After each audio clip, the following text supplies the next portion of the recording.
ધાણામાં બીજું પાણી ચાલુ કરી દીધું છે. એમાં શું છે કે ધાણા વાવેતર કરો તો 8મા દિવસે તમારે બીજું પાણી પાવાનું હોય. ધાણા 12મે દિવસે અને 16મે દિવસે લાઈન ઊભું રહે છે, એટલે તમારે 2 વખત પાણી ઉગ્યા પહેલાં પાવું પડે છે. અને આ ધાણા જ એ 12મા 15મા દિવસે ઉગે છે. અને ધાણામાં 5 થી 6 પાણીની જરૂરિયાત રહે છે. ધાણામાં શું હોય કે જ્યારે ફૂલ ઉગડે ત્યારે એક વખત દવા ઇન્ડેક્સ નામની દવા છાંટી દો તો રાખોડી સફેદ રાખોડી આવતી નથી. બીજી કોઈ ધાણામાં દવા છાંટવાની થતી નથી, બહુ ખર્ચા કરવાની ખેડૂત ભાઈઓ. અને બધા ધાણાના ક્યારા પી રહ્યા છે. અને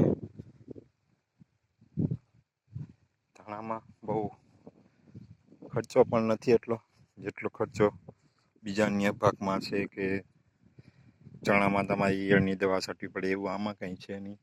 અને ધાણા છે એ અમે તો કેટલા વર્ષોથી વાવીએ છીએ, પણ આ વર્ષે મારી પાસે ધાણા હજી પડ્યા છે ગયા વર્ષના. બજાર ચમકી એટલે થોડાક રાહ જોઈએ કે આપણા કિસ્મતમાં જે ભાવ હશે તે મળશે. પણ મારે તમને ખેડૂત ભાઈ એ કહેવું છે કે જો અમે ઉનાળામાં ધાણા વેચ્યા હોત તો 1200 રૂપિયા જ ખાલી મળતા હતા, તો અમે તે માલને સાચવી રાખ્યો. એટલે તમે ખેડૂત ભાઈ વેપારી બનો. એ જરૂર નથી એને શું કામે તમારી પાસે ગોડાઉન પડ્યું તો એને સાચવીને રાખો.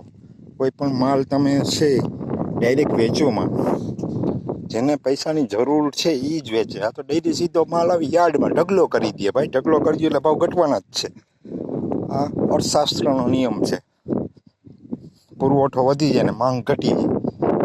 એટલે અર્થશાસ્ત્રના નિયમ પ્રમાણે તમે જે વર્તન કરો છો એટલે આ બધું થાય છે.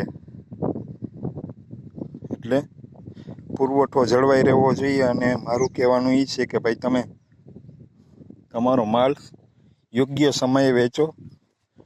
અને અમુક માલ છે જે બગડે નહીં એને તમે સંગ્રહ કરીને રાખો, જેથી તમને વાંધો ના આવે.